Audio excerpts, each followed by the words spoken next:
everything be better. Balance. It is something to go for. Hey guys, how's it going? This is Darth Shigong, gaming on the dark side, and welcome to the first video in a 3-part series. We're going to be looking at the concept of balance in the game Dawn of Titans, or as I like to call it, the illusion of balance. It's going to be a discussion on the Dawn of Titans meta, past, present, and future, and a couple of little tidbits. Now, to keep these videos in a reasonable length, I'm going to cut it into 3 parts. The first part, we're going to be doing a quick overview of the metas I've experienced since joining in 2017. Second video you guys will be seeing is my thoughts on why I think the Divine Titans are something we need to be studying. And the last video will be about the current Hordepocalypse and what the future holds in regards to balance in our game. So, let's talk about DOT BDS, before Darth Shigong. I remember joining Dawn of Titans really early in 2017. I want to say it was probably like January, late January, early February when I did this. And I know that was way after beta because I think this game has been around since 2015, something like that. I want to say it launched probably that December of 2016. And I just remember being immediately hooked on the game. It was really fun. Got into it, definitely overwhelmed. I know a lot of new players probably feel the same way with all the things that were going on. I came right into an event that was happening as well. I want to say it was with Flame Souls or something like that. I didn't participate in it. I had no idea what souls were. I was definitely wondering why everyone and their mother was smashing my lands in my garrison. And I was complaining about it, and they said, oh, it's about the souls. I was like, what are you talking about, souls, dude? And so it really threw me off. But anyways, that was when I started.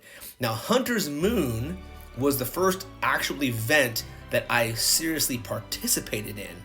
I was on my own. I think I joined some small little mini alliance, and we got into it. Now, Hunter's Moon is where you were able to earn our first Rangers. This was right after they added them to the Adventurers Guild, and it really did change things quickly. So when the Rangers dropped out, guys, they had what was called the Ranger meta, right? This was a pretty big deal. I know I was pretty new to the game, but I remember a lot of people already kind of going like, oh, dude, what's up with this? All you need is one Ranger. And if you know how to play it right, that's all you needed to go out there and just crush people, because no one had anything to counter them yet. So that was my first introduction to the first, I guess, meta wipe from the people that were already playing from beta and the launch. They already had the game established a certain way, so the Rangers really threw a wrench in that. And it was kind of interesting to see people, you know, how they were reacting to it. Like I said, I was still pretty new to the game, so it didn't really matter to me too much. I just got them and started playing with them. But there were quite a few people that said, hey, this changed everything. The next major meta shift, in my opinion, was when Storm Maidens were introduced. Now, Lightning Resist was in the game. For a lot of people, we had Lightning Resist relics and all that, but no one really used them at all. If you had Lightning Resist as one of your random skills on a Titan, everyone was like, oh man, it was a waste of a skill, because I mean, Lightning wasn't really much of anything, and no one was using Lightning spells to kill you. But when Storm Maidens were introduced, that changed everything. It finally made Lightning Resist not only good, but like necessary. But the Storm Maidens were crazy OP, and they were just crushing everything with their fire rate and the amount of power they put in. And then, you know, you had Zeus coming out and all those things. It's all you freaking needed. It was insane. And I remember a lot of people complaining about it because it just changed so much. But the fact that Lightning was already in there, and the fact that we were already able to get relics and have some defenses against it, made it not horrible in a sense to change over and to add it in. It was an element we were already used to, and finally made Lightning relevant, because for the longest time everyone was wondering, what the heck is Lightning even good for? And then that brings us to the Hordepocalypse. Now, this was a huge meta wipe. This thing here had people freaking out because they introduced not only a new troop, right, but they introduced an entire new element in Void. Now, Void started coming out with a couple Titans right before the Horde came out, but it was, what made it so crazy was the fact that nobody had a defense against it, right? We added a whole new element. It went from 6 elements to 7. We didn't have relics to kind of help mitigate the amount of damage. So if you were able to get a Horde Titan that boosted Horde, right? Like especially like when Osiris came out and Bast, especially Bast, right? You were just running roughshod over everybody's defense. Nothing could stop you, and it was crazy, right? You had Osiris, who was like an awesome attacker and an awesome defender. Horde and Void just changed everything. And I remember a lot of people were super, super upset. You even had some big time players and other YouTubers and other people like even kind of quitting over the fact and saying, hey, I don't want to do this. This is ridiculous. An entire meta wipe. And that was my first time I saw like an actual wiping of the meta. I mean, I saw changes. I saw things that people had to sit there and grow with, but having to actually like basically start all over again, all the work you put into something, it was crazy. And I know currently a lot of people are seeing that, but right now we're talking about the past. That Hordepocalypse was crazy. And I remember being part of that, and even I got kind of disenchanted for a little bit. And this really got a lot of players, including myself, really starting to look at the idea of balance and the lack thereof in this game between attacking and defending. It seemed like all you needed were, one or two Titans to get it going, and nothing could stop you. And it was just attack, attack, attack. Defense was useless. So balance was definitely thrown off by tossing in this next element. And it forced us to figure out what was going to happen next. And that's what moves us into this next meta. The next major shift in the game was when they introduced summoners, right? Or the Omega meta, as some people called it. The Omega troops, which are summon troops, were stronger units than the regular units, right? So you have your Omega Spearmen, your Omega Archers, your Omega Grenadiers, right? Every unit had an Omega level, right? A summoned version of it.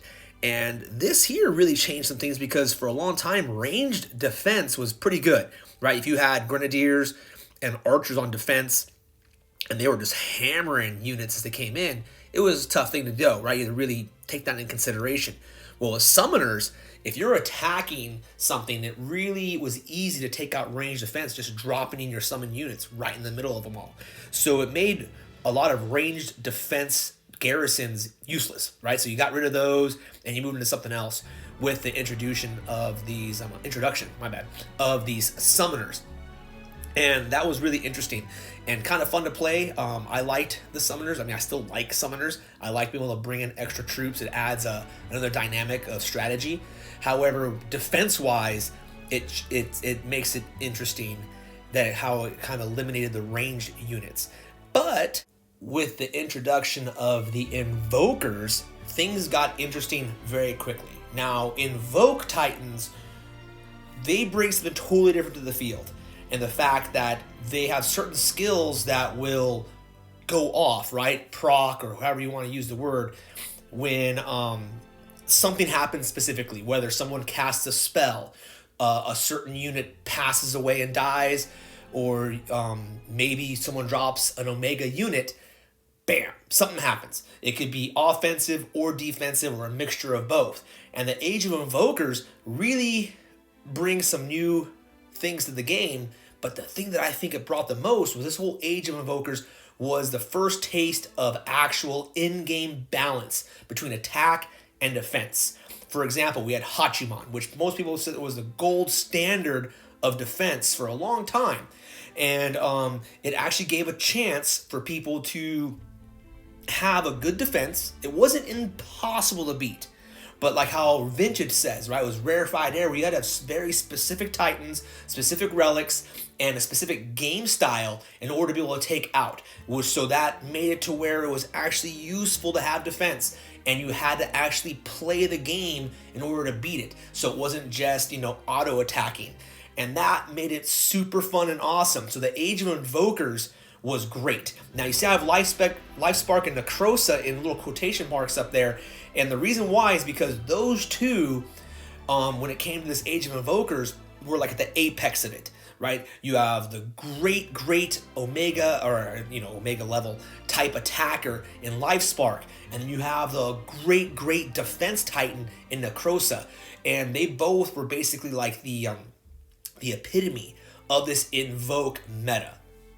And now that moves us into this next meta here. Now, you see I put sorcery meta because of the 2 Divine Titans that came out. They introduced Sorcerer Titans, which are basically just like a modified version of the Rangers, I think, just because it made it easier for them code-wise to do it. Now, I also said, or will it be the age of the Dragon Slayers? The Dragon Slayers came out with Zabava. And as a lot of people know, that led into what I call the Metapocalypse, which is basically another complete meta wipe.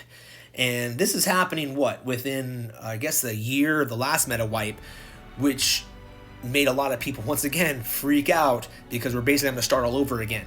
Now, we'll get into that into another video, but I just want to talk about the fact that I'm calling this a sorcery meta, possibly, is because of the Divine Titans that we have out there, and with my theory that we're going to cover in the next video, which will be all about the Divine Titans and the relation to the meta, which will really dovetail nicely with this video, guys.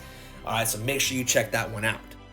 Alright, guys, so that's pretty much my video on the metas past to present. Now, I know there's been a few other ones, like the Panther meta, for example, and all that, that's been in there. But when I'm looking at pure metas, I'm looking more at things that have completely altered the game.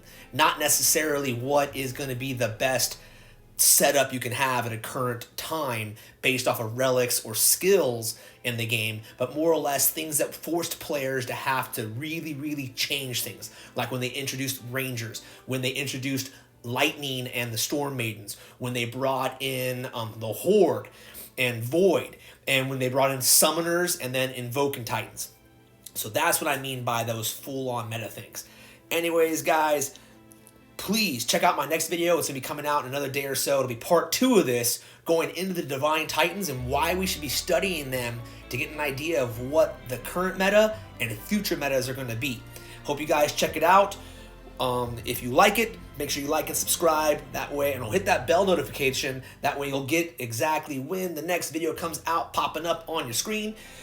This is Dar Shigong, gaming on the dark side, and I will catch all of you guys in game.